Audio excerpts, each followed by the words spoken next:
Salut à tous, c'est Nico, et aujourd'hui on va se faire une petite vidéo un peu marrante en attendant les annonces de l'Adepticon jeudi matin.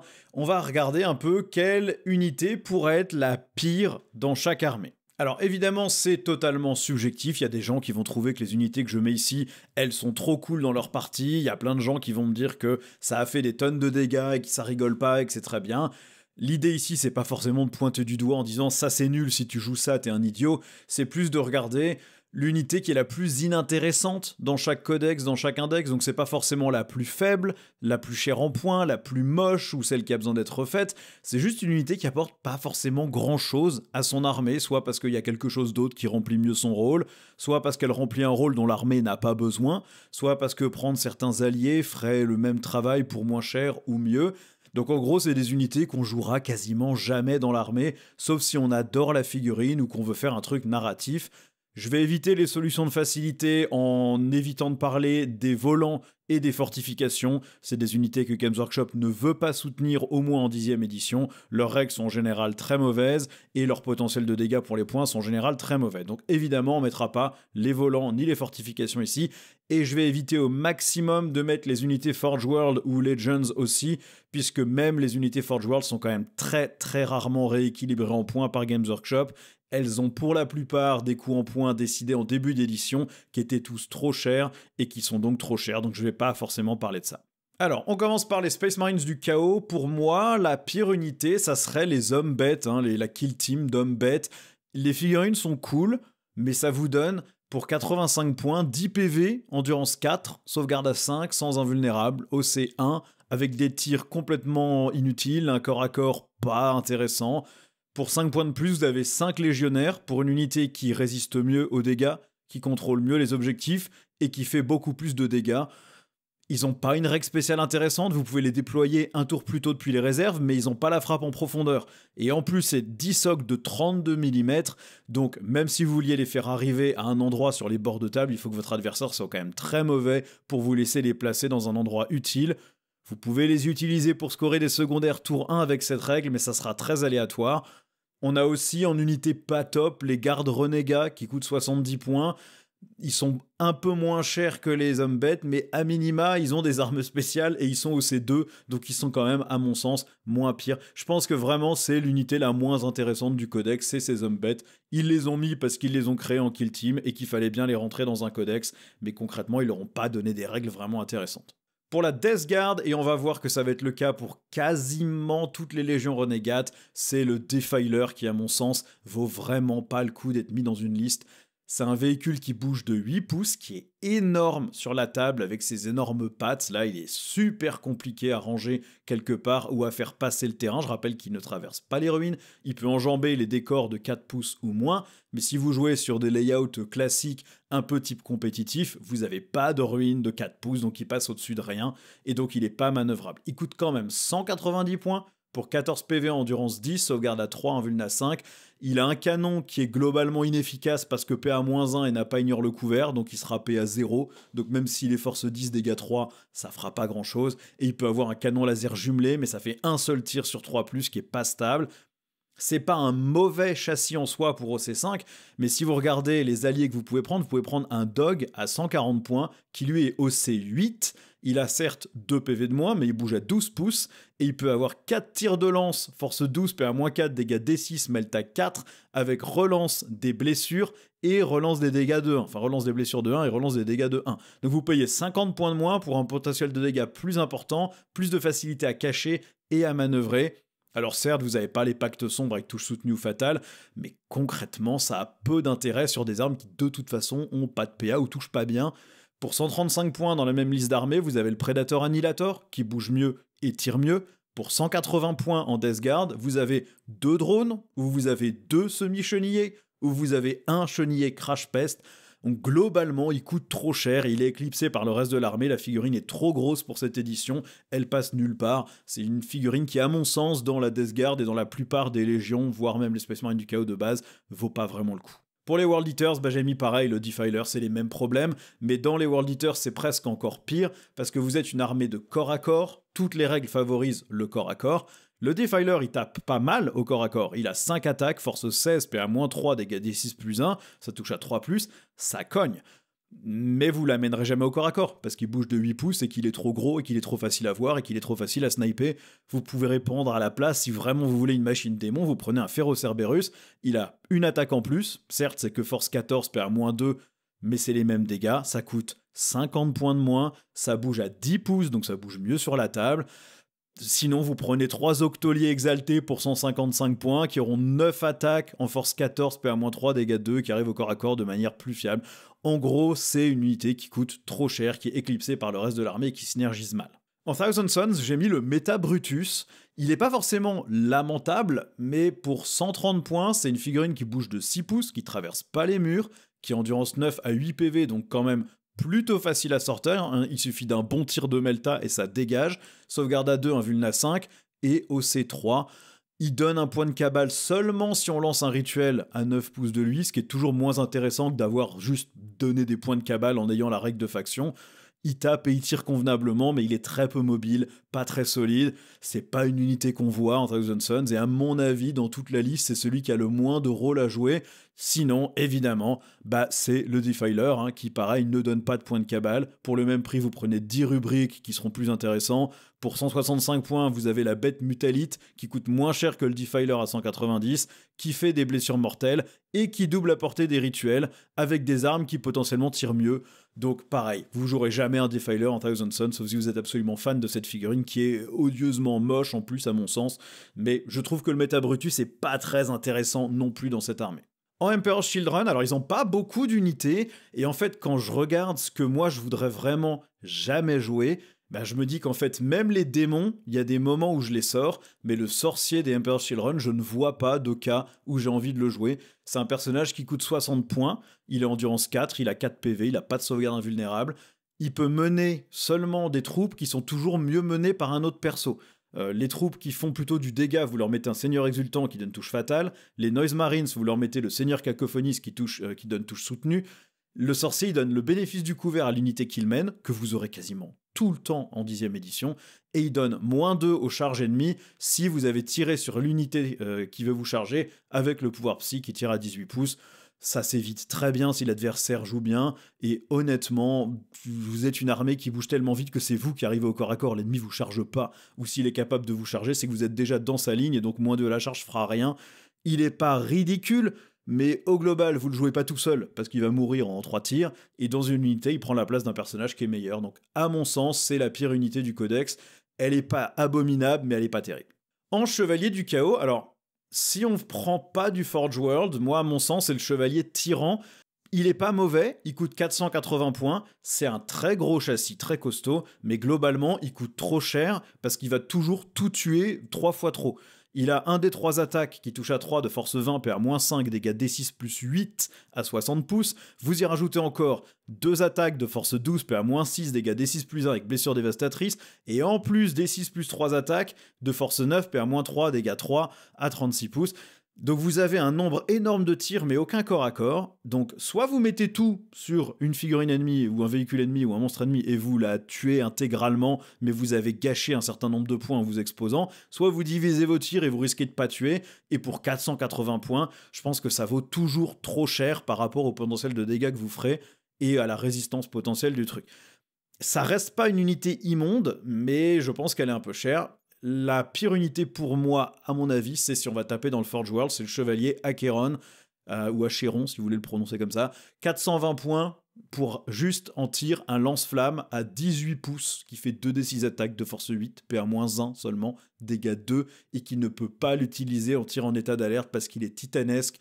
Celui-ci, il est juste beaucoup trop cher pour son potentiel de tir, et au corps à corps, il tape exactement de la même manière que d'autres chevaliers moins chers qui ont de meilleurs tirs. Donc son seul avantage, c'est qu'il bouge un petit peu mieux et qu'il a quelques PV en plus de mémoire. Pour moi, c'est une des pires unités des Chevaliers du Chaos. Là encore, c'est pas des unités qui sont nulles, mais je pense que ça fait partie de celles qui sont les moins intéressantes. Pour les démons du chaos, moi j'ai choisi le Soul Grinder de Khorne. Alors déjà, je trouve que la figurine est ignoble, mais moche, mais quel que soit le Soul Grinder d'ailleurs, ou le Defiler, mais vraiment, je trouve que le Soul Grinder est vraiment odieusement moche. En plus, il a les mêmes problèmes que le Defiler, c'est 180 points, il est gigantesque sur la table, il est super dur à bouger, son canon est PA-1, donc très peu efficace, et en corne, vous avez une espèce de lance-flamme assez médiocre qui fait 2d6 attaques de force 5 PA-1 dégâts 1 à 12 pouces. C'est une figurine qui est dure à amener au corps à corps. Pour le prix, vous avez mieux si vous voulez jouer pure corne. Si vous voulez jouer un mix de démons, vous avez mieux et plus mobile. Les autres Soul Grinders sont un petit peu moins pourris, avec des armes de tir qui ont un rôle sur table. Celui de Korn me semble vraiment être le moins intéressant. On passe maintenant au Xenos avec les Eldari. Pour moi, les unités les moins intéressantes, c'est des unités Inari. Vous avez notamment les Serast à 90 points les 10. C'est seulement 10 PV en endurance 3, sauvegarde à 6. Elles n'ont pas leur invulnérable au corps à corps. Ou en tout cas, s'ils l'ont, je ne l'ai pas vu noter dans la fiche. Ça, c'est quelque chose que normalement elles ont en Drukhari. C'est 3 attaques, force 3, PA-1, dégâts 1, sans aucune règle spéciale. Elle force les tests de fuite désespérés, mais concrètement, vous avez jamais besoin de vous désengager de cette unité. N'importe quel truc qui a des armes de corps à corps de base va les tuer. Et ils n'ont pas les points de souffrance que vous avez en Drukhari pour leur donner des relances ou leur donner plus 1 en PA. C'est pour moi une unité qui ne fait rien en Eldari, même si vous jouez Inari. Les incubes Inari sont aussi très mauvais, 150 points les 10 pour un total de 30 attaques, force 4, PA-2, dégâts 2, sans aucune relance ou sans aucune règle spéciale vraiment utile. Pour 30 points de plus, vous avez 10 Banshee, mais les Banshee touchent à 2+, elles ont anti-infanterie 3+, donc elles blesseront même de Custodes sur 3+, elles bougent à 8 pouces au lieu de 7, elles peuvent avancer et charger, ce que ne peuvent pas faire les incubes, et elles peuvent faire 2 fois par bataille, un 6 auto sur une touche ou une blessure. Je pense qu'il n'y a jamais aucune raison de prendre des Serast ou des incubes Inari, même si vous jouez le détachement Inari, ça ne sert à rien. En Drukhari, c'est des unités qui luttent un peu, mais qui peuvent être renforcées par certains personnages comme l'élite Esperax pour les Serast, ou par Drazar ou un Archonte pour les Incubes, et avec les points de souffrance, vous pouvez leur donner des relances, vous pouvez avoir des bonus quand vous sortez d'un transport, vous pouvez gagner de la PA, donc c'est des unités qui gagnent en puissance dans l'armée, mais avec la même fiche d'unité en Inari sans la règle de faction Drukhari, vraiment ça fonctionne pas. En Drukhari, justement, pour moi, c'est les Hélions qui sont les moins bons. Déjà, ils sont montés, donc ils traversent pas les murs, donc c'est une unité qui va devoir contourner tout. C'est une unité qui ne résiste pas à quelques tirs, hein, c'est endurance 4, 2 PV, sauvegarde à 5. Leur règle spéciale, c'est de replier et pouvoir tirer et charger, mais leurs tirs, c'est des espèces de fusils éclateurs de base qui n'ont pas de PA, donc sans intérêt. Leur corps à corps est assez mou, c'est 3 attaques à 3+, de force 4, PA-1, dégâts 2, donc rien d'incroyable. Et à mon avis, ils survivent pas assez longtemps de toute façon pour se désengager et recharger. Ça vaut 150 points les 10 ou 75 points les 5. Pour faire des secondaires, vous pouvez prendre 3 motos à 65 points, donc moins cher que les 5 Hélions, qui bougent à 2 pouces de plus et une sauvegarde à 4 au lieu de la sauvegarde à 5. Et en plus, vous pouvez coller une petite lance ardente pour essayer de tuer un véhicule quelque part. Pour du corps à corps, vous prendrez plutôt une unité qui débarque d'un transport. Vous pouvez vous prendre une escouade de Serast et un Raider. Vous aurez 10 figurines et un transport, et vous serez pas beaucoup plus cher que les 150 points de Hélion, et ça tapera mieux. Donc c'est pas une unité qui est nulle, mais c'est une unité qui, à mon sens, n'est pas assez forte. Elle est pas assez bonne, et clairement, pour les points, il n'y a pas grand chose qu'on peut faire à part réévaluer leur profil ou leurs règles d'unité. En orc, alors moi j'ai mis le Wirboy, c'est le Psyker des Boys Alpager. Il coûte 60 points. Au corps à corps, il tape pas du tout. Son pouvoir psychique, c'est une arme de tir qui fait D6 attaques, qui touche sur D5, force 8, PA-3, dégâts 2. Il peut gagner 2 attaques en plus par tranche de 5 figurines dans l'unité qu'il mène. Donc s'il est dans une unité de 20 figurines, il aura 8 attaques en plus, donc D6 plus 8, mais en stats, comme vous touchez qu'à 5+, ça fait quand même que 4 touches qui passent de force 8, PA-3, dégâts 2, avec en plus à risque. Il peut aussi soustraire 2 au test d'ébranlement qu'une unité ennemie fera à 18 pouces de lui, mais il ne force pas ce test d'ébranlement. Et en plus, il mène des Boys Alpager qui n'ont que 3 choix de perso. Ce personnage-là, ou le boss qui va leur donner la touche à 2+, au lieu de 3+, donc vous mettrez ça à la place, puisque votre but c'est d'aller au corps à corps. Ou alors vous mettez un Pain Boss pour un insensible à la douleur à 5+, mais vous mettez pas un Wirboy à 60 points, ça vaut pas le coup. Sinon, les motos orques sont particulièrement pas terribles. 70 points pour 3 motos qui traversent pas les murs, qui font rien au tir parce que c'est des espèces de trucs sans PA force 5 et qui tapent au corps à corps comme des boys normaux avec 3 attaques de force 4 par -1 dégâts 1. C'est une unité qui est ok pour faire des secondaires mais vraiment pas terrible par rapport au reste du codex. Je préfère toujours prendre 5 Shock Boys qui eux vont traverser les murs, bouger aussi vite et mourront de toute façon de la même manière que les 3 motos, donc c'est vraiment pas intéressant même pour des secondaires. En Votann, bah, c'est leur perso épique qui, à mon sens, est vraiment pas terrible. C'est Uthar le Destiné, je crois. Uthar the Destined en anglais, je sais plus comment ils l'ont traduit en français. 80 points pour un perso qui est ultra proche du cal de base des Votann. C'est un personnage endurance 5 PV avec une sauvegarde à 3, une invuln à 4. Il transforme les dégâts en dégâts 1, mais seulement sur lui, pas sur son unité.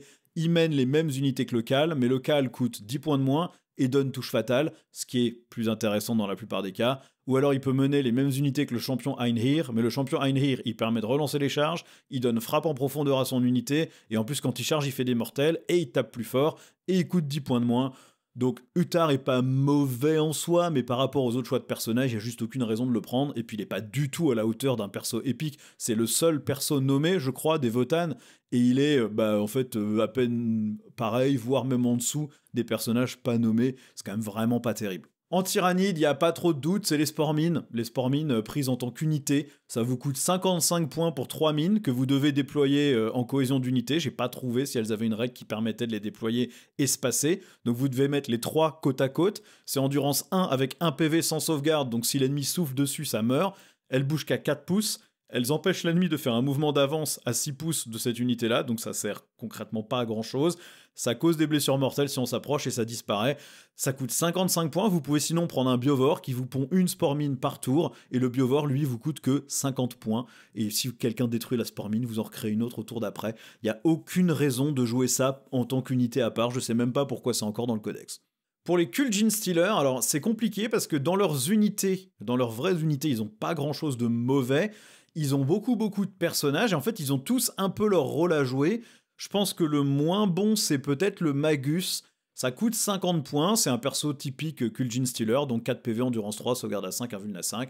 Ils vous permettent de désébranler une unité amie au début de la phase, mais comme c'est au début de la phase, et ben vous devez le faire soit avant d'avoir fait vos tests d'ébranlement en début de tour, à votre phase de commandement, soit vous vous désébranlez après la phase de commandement, mais dans ce cas-là, vous ne contrôlez pas vos objectifs, donc ça n'est utile que pour permettre de mettre un stratagème sur une unité ou de faire un secondaire avec, sinon c'est pas utile.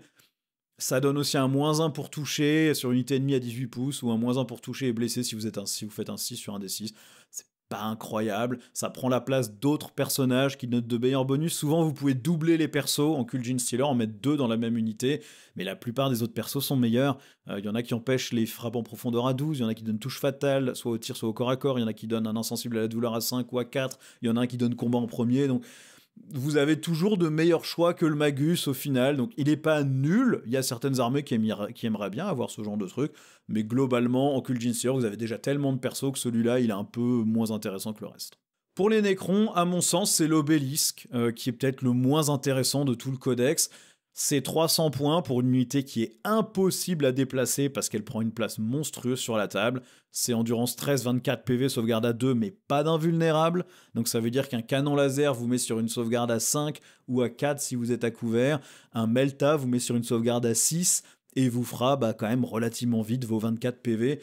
Vous bougez qu'à 8 pouces, donc compliqué à déplacer. Le potentiel de dégâts est misérable pour les points. C'est 24 attaques de force 7, 100 PA, dégâts 1 à 24 pouces. Alors certes, vous avez touche soutenue 2, donc vous allez laver des packs d'infanterie, mais 300 points pour laver des packs d'infanterie dans une armée de Nécrons où tout peut laver des packs d'infanterie, l'intérêt est quand même ultra mitigé. Si vous voulez emmener un super lourd qui est dur à bouger, vous prenez pas un obélisque, vous prenez un monolithe. Il coûte 100 points de plus, d'accord, mais il tire beaucoup mieux. Si vous voulez laver de l'infanterie, vous avez 12 attaques de force 6, PA-1 dégâts, en tir rapide 3 et touche fatale. Si vous voulez laver du véhicule, vous avez 4 attaques, force 12, PA-4, dégâts D6 plus 1, et vous avez dans tous les cas 3 D6 attaques de force 8, PA-1, dégâts 2, avec blessure dévastatrice et déflagration. Donc globalement, vous ferez plus de dégâts pour 100 points, et en plus vous pouvez téléporter des unités avec, et en plus, il synergise mieux dans certains détachements, donc il n'y a vraiment jamais aucune raison de sortir votre obélisque. Malheureusement, il vaut pas du tout le coup. En Empire Tau, alors, je pense, moi, que c'est l'équipe d'attaque qui est le moins intéressant. C'est une unité qui coûte moins cher que les brécheurs, ça coûte 25 points de moins que des brécheurs, mais en fait, ils ont que 2 attaques qui touchent à 4, force 5, PA0, dégâts 1 à 20 pouces, ou alors ils ont même qu'une seule attaque à 30 pouces avec tir rapide 1, qui a le même profil, et ils peuvent donner -1 pour toucher à une unité ennemie sur laquelle ils ont tiré. c'est pas totalement nul, mais en fait, pour 25 points de plus, vous prenez 10 brécheurs qui, eux, ont 2 attaques qui touchent à 3, pas à 4, de force 6, PA-1, dégâts 1, et bon, certes, ils tirent qu'à 10 pouces, donc il faut les amener devant, mais clairement, pour 25 points, vous n'avez pas besoin de guider les brécheurs, ils touchent déjà à 3+, ils relancent les blessures quand ils tirent sur les unités sur les objectifs, le perso qui peut mener soit l'équipe d'attaque, soit les brécheurs, donne plus une attaque, et ce plus une attaque sera toujours mieux sur des brécheurs que sur une équipe d'attaque. Donc en soi, c'est pas une mauvaise unité de ligne, ça tient bien les objectifs, ça tire à longue portée. Maintenant, il n'y a pas de PA, et globalement, on préférera toujours payer les 25 points pour une unité qui non seulement tient les objectifs, mais peut en plus les reprendre à l'adversaire et faire beaucoup plus de dégâts. Donc pour moi, c'est une unité qui n'a pas de place, elle n'a pas de rôle dans le codex, puisque vous devez l'accumuler avec une autre escouade pour qu'elle puisse tirer correctement, mais en plus, même quand elle tire correctement, elle n'a pas de PA, donc elle fait rien. Donc autant prendre des brécheurs à 25 points de plus, ça vaudra plus le coup de surinvestir dans des brécheurs que d'acheter 2 équipes d'attaque. En sœur de bataille maintenant pour l'Imperium, alors c'est pas évident, il n'y a rien qui m'a sauté aux yeux comme étant vraiment complètement inutile. Ils ont beaucoup de persos qui sont moyens, mais dans la plupart des cas, vous pouvez en mettre 2 par unité, en tout cas dans les escouades de sœurs de bataille, donc ils restent globalement quand même viables, ils peuvent tous avoir un peu leur rôle. Peut-être l'unité que je trouve actuellement la moins intéressante, c'est les rétributeurs, parce qu'en fait c'est 125 points les 5, c'est hors de prix pour 4 multimelta. Vous payez le sergent qui n'a pas d'arme spéciale intéressante, donc vous avez une figurine que vous payez qui tire pas vraiment. Pour 100 points en Space Marine, je rappelle, contre les 125 ici, vous avez certes que 3 figurines, 3 éradicateurs, mais qui font quand même 4 tirs de melta à 18 pouces, qui vont relancer les touches, les blessures et les dégâts contre les monstres et les véhicules. Et en plus, chaque figurine est endurance 6 et 3 PV, donc beaucoup plus dur à sortir que les 5 rétributeurs.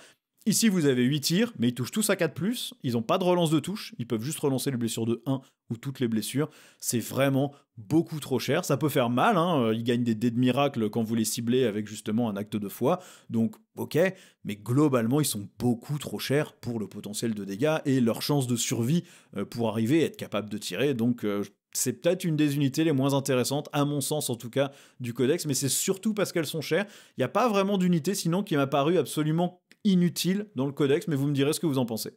Pour les custodes, alors moi qui joue cette armée, je trouve que l'unité peut-être la moins utile, c'est le Land Raider Vénérable dans cette armée, parce que ça vous coûte 240 points pour 4 tirs de canon laser qui touchent à 2, alors ok, ça touche à 2, et puis ça transporte des custos. Le problème c'est que les custodes, vous les transportez pas en fait, vous les téléportez avec la frappe en profondeur, en les mettant derrière un mur, et puis vous chargez ensuite, ou vous les faites en arrivée précipitée si vous voulez garantir de pouvoir topper l'ennemi.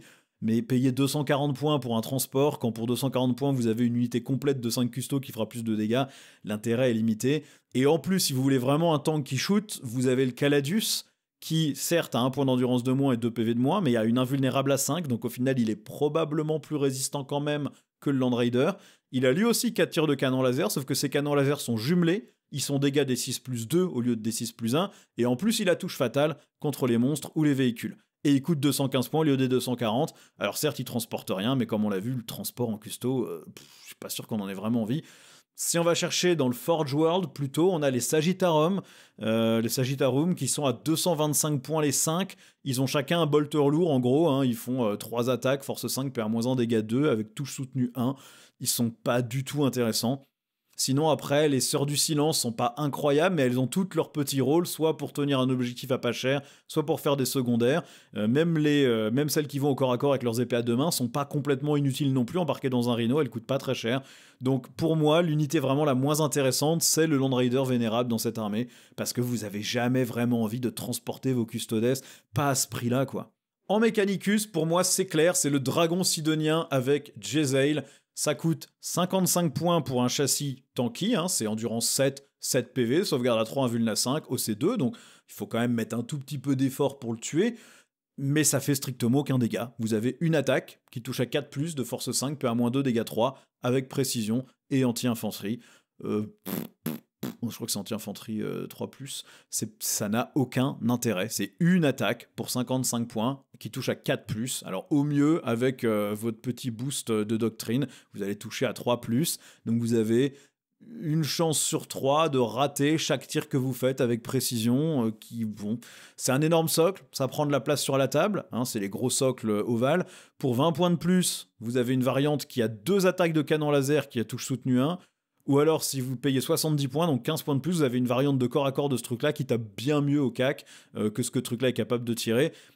Globalement, il n'y a aucune raison de prendre cette variante-là de l'unité à la place des balisteries avec canon laser ou des dragons sidoniens avec lance. Notre zone de déploiement en AdMech, elle est déjà complètement surchargée de figurines. Prendre des unités qui n'ont aucun punch, c'est pas la peine, on en a déjà plein en AdMech, on a déjà plein d'unités qui font pas de dégâts. Même le Scatros sidonien, qui de mémoire coûte le même nombre de prix, il est au moins agent solitaire. Donc il a aussi le Jezzail à Radium qui fait que dalle, mais au moins on peut pas le cibler à distance, donc il est bon pour tenir un objectif et empêcher l'adversaire de s'approcher. Cette unité-là, vraiment, elle le fait pas bien, donc pour moi c'est la pire de tout le codex. En Astra Militarum, je pense que le missile Death Strike, bien qu'il soit très amusant, est complètement pourri. C'est 145 points pour une arme à tir unique qui fait 2d6 attaques, qui touche à 2 de force 16, PA-4, dégâts 1. Ça tire même pas en tir direct, hein, vous devez d'abord désigner une cible, et au tour d'après, quand vous tirerez sur le marqueur que vous avez placé au tour précédent, les dégâts seront faits aux unités qui sont à 6 pouces de cette cible. Donc l'ennemi a concrètement un tour pour se barrer de la zone d'effet. Et en plus, je rappelle, c'est force 16, PA-4, mais dégâts 1. Dégâts 1. Donc en stat, vous faites de toute façon pas assez de PV, même sur un véhicule, pour justifier le tir. Un Lehman Russ coûte seulement 30 points de plus pour un châssis qui est plus résistant, des tirs plus utiles, qui durent tout le long de la partie. C'est une unité qui pour moi est lamentable. Maintenant, si on regarde dans les personnages, on a aussi le commissaire, qui permet de désébranler une unité, mais pas au bon moment, donc ça vous permet pas de reprendre l'objectif, et sinon vous pouvez relancer un test d'ébranlement, complètement inutile. Et le prêtre, lui, va donner touche soutenue 1 au corps à corps, mais on n'a pas d'unité au corps à corps que cette figurine voudrait vouloir rejoindre. En tout cas, il n'y a rien dont on a envie, à qui on... Sinon, on a le prêtre qui donne touche soutenue 1 au corps à corps, mais quand on regarde les unités qu'il peut mener, bah ça sert à rien. C'est des unités qui sont pas faites pour taper, donc ça n'a aucun intérêt du tout. Mais sinon, je pense que oui, la pire vraiment, sans comparaison, c'est le missile Death Strike qui est complètement inutile. Dans les chevaliers gris, alors on a encore les serviteurs pour l'instant dans l'index, on sait très bien qu'ils ne seront plus dans le codex, hein, ils ont disparu de tous les codex qui les avaient, y compris le Mechanicus, donc évidemment les chevaliers gris ne garderont pas les serviteurs, donc je mets pas ça. Moi, pour moi, c'est le Dreadnought Vénérable, qui est pas très intéressant. Il coûte 155 points, il peut pas frapper en profondeur, il a pas la règle de faction, donc il peut pas se téléporter comme il veut. Il donne la relance des 1 à 6 pouces de lui, mais en fait il peut pas suivre le mouvement des unités qui vont se téléporter, parce que lui-même ne se téléporte pas. Il a un potentiel de dégâts relativement médiocre, il bouge à 6 pouces sans traverser les murs, il a 8 PV endurance 9, donc il est pas dur à sortir, il suffit d'un coup de Melta bien placé et ça dégage.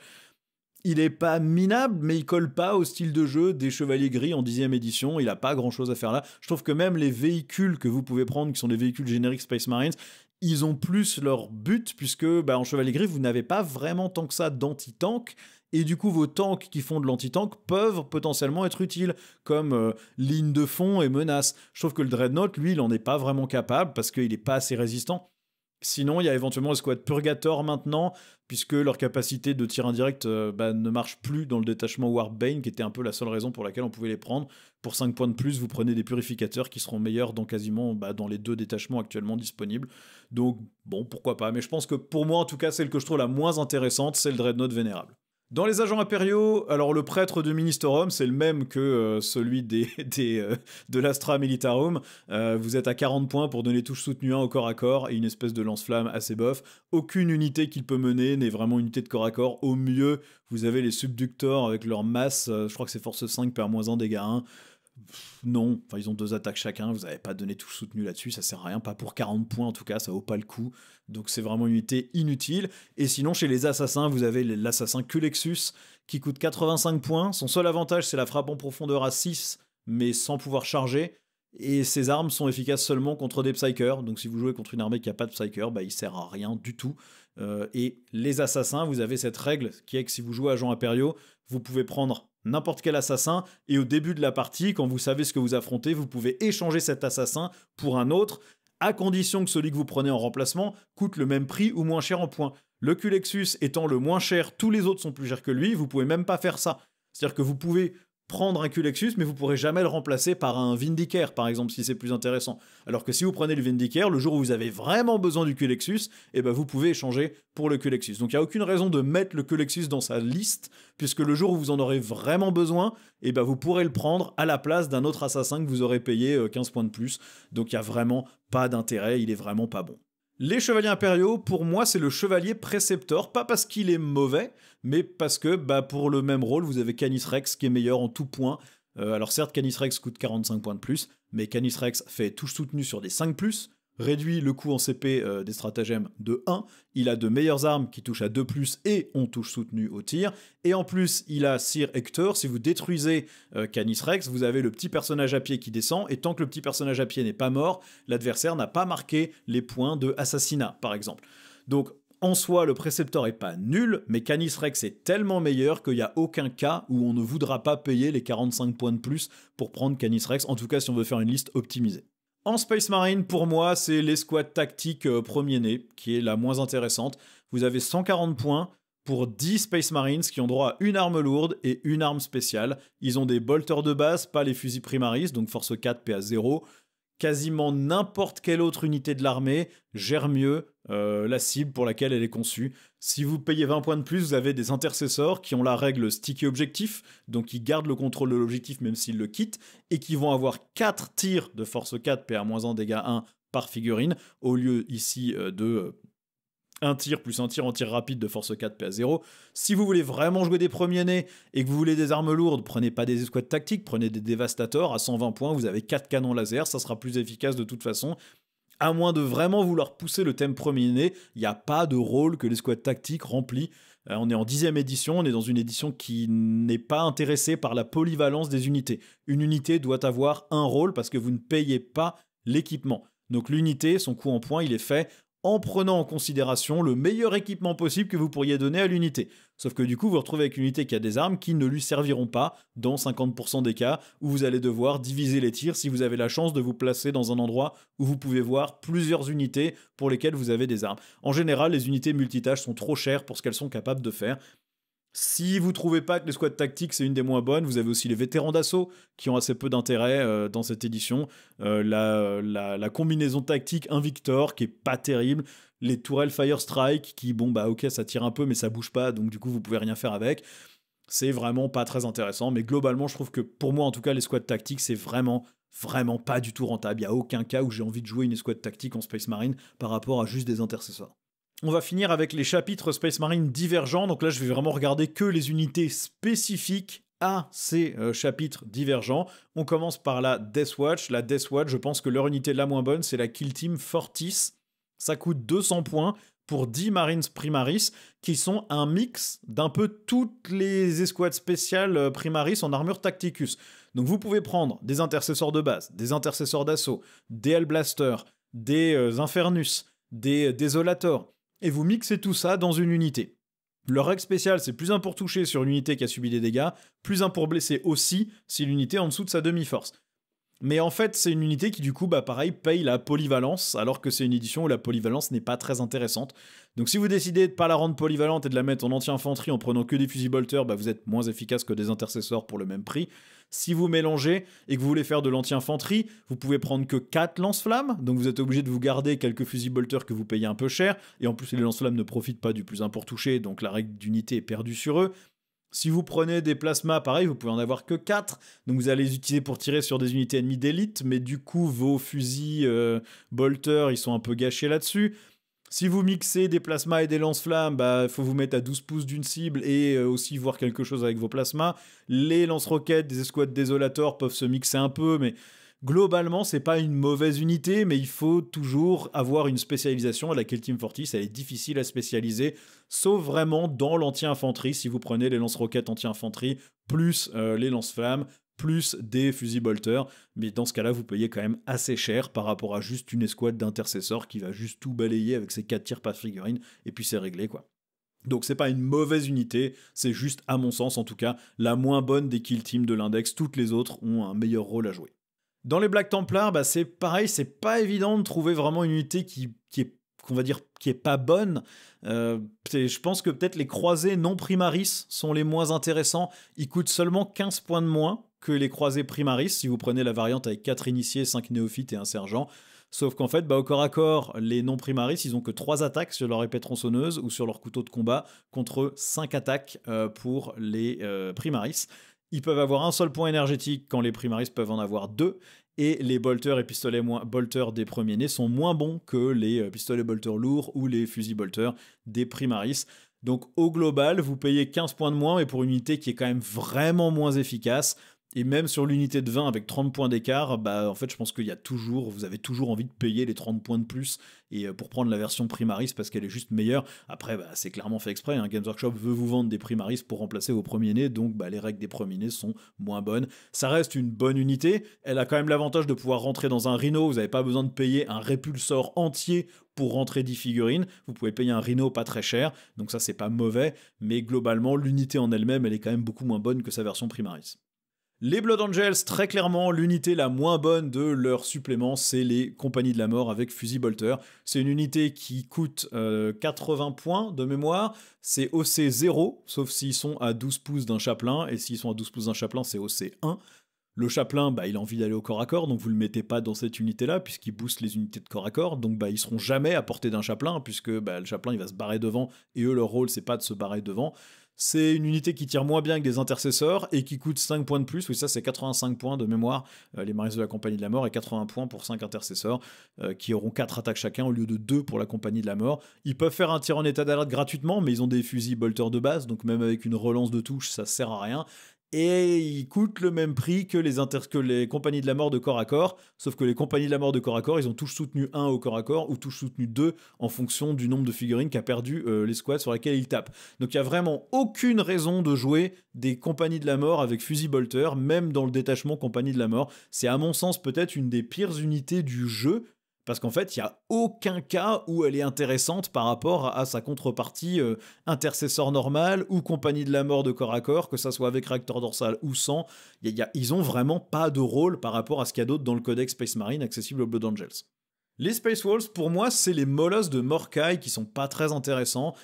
Quasiment tous leurs personnages sont bien, toutes leurs unités spéciales sont pas mal, il y a que celle-ci où vraiment j'ai du mal à leur trouver un rôle générique.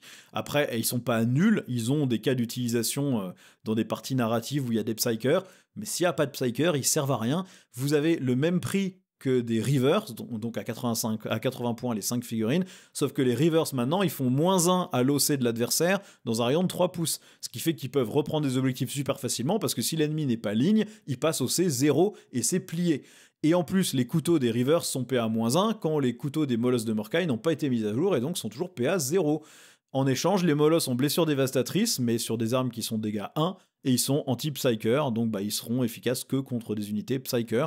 Donc si vous jouez contre des psykers, c'est cool. Si vous savez pas ce que vous allez affronter ou que vous jouez pas contre des psykers, bah vous les jouez en reverse et pas en molosse de Morkai parce que vraiment ils ont pas d'intérêt. C'est une unité qui est pas mauvaise, hein, elle est totalement ok, pourquoi pas, mais concrètement, moi je préfère toujours réduire l'OC de l'ennemi de 1 plutôt que de faire des blessures dévastatrices de 1 dégât sur des psykers. Enfin, bon, c'est peut-être parce que j'affronte pas beaucoup d'armées full psyker, mais voilà, après c'est pas une unité qui est nulle, elle est juste moins intéressante que des reverse. Et enfin, les Dark Angels, pour moi c'est Ezekiel qui serait un des moins bons. Vous payez 75 points pour un Psyker de base qui va vous donner un sensible à 4+, contre les attaques psychiques seulement, et qui force un test d'ébranlement à 18 pouces de lui. C'est pas ultra mauvais, mais pour 75 points, il y a mieux. Lazarus aussi, très situationnel, vous pouvez le mettre dans des compagnons du cercle intérieur pour leur donner frappe en mourant sur 4+. Mais bon, sinon, si vous jouez bien, vous pouvez aussi taper avant votre adversaire et pas avoir besoin d'un personnage qui vous donne frappe en mourant. Je sais pas si l'intérêt est vraiment super fort. Là encore, c'est pas nul. Il y a rien de vraiment nul en Dark Angels en termes d'unités spéciales. Leurs détachements sont pas terribles, mais leurs unités ont des bonnes fiches et des bonnes règles. Donc il y a rien de vraiment mauvais. Moi, je pense, ouais, Ezekiel ou Lazarus, ça doit être parmi les moins bons de ceux à quoi vous avez accès dans ce codex. Bon, évidemment, tout ça ne sont que mes opinions liées à mes styles de jeu et à ce que moi j'attends d'une armée ou de l'archétype de cette armée. Vous aurez probablement des désaccords là-dessus et c'est totalement normal. N'hésitez pas à me dire ce qui pour vous est la pire unité de votre armée, de votre codex ou la pire unité des codex que vous affrontez souvent. C'est toujours intéressant de voir ce que Games Workshop devrait complètement réécrire, pas juste rééquilibrer par les points, mais réécrire, ou juste remplacer la figurine par un truc qui prenne pas la place d'un décor entier sur la table. Dites-moi ce que vous en pensez. Comme d'habitude, vous savez où sont tous les boutons YouTube. N'hésitez pas à cliquer dessus pour que la chaîne continue à grandir. Et puis en attendant, je vous dis à la prochaine. Je vous ferai une vidéo jeudi matin, alors peut-être pas à 3h du mat, puisque c'est à cette heure-là que Games Workshop va faire ses reveals de l'Adepticon, où on attend probablement quelques détails sur les prochains codex et peut-être de nouvelles figurines. Je vous ferai une vidéo là-dessus jeudi matin, mais vous attendez pas à ce qu'elle soit disponible à 4h du mat. De toute façon, j'ose espérer que vous dormirez à cette heure-là. Merci d'avoir regardé en tout cas, et je vous dis à jeudi pour une nouvelle vidéo. Ciao!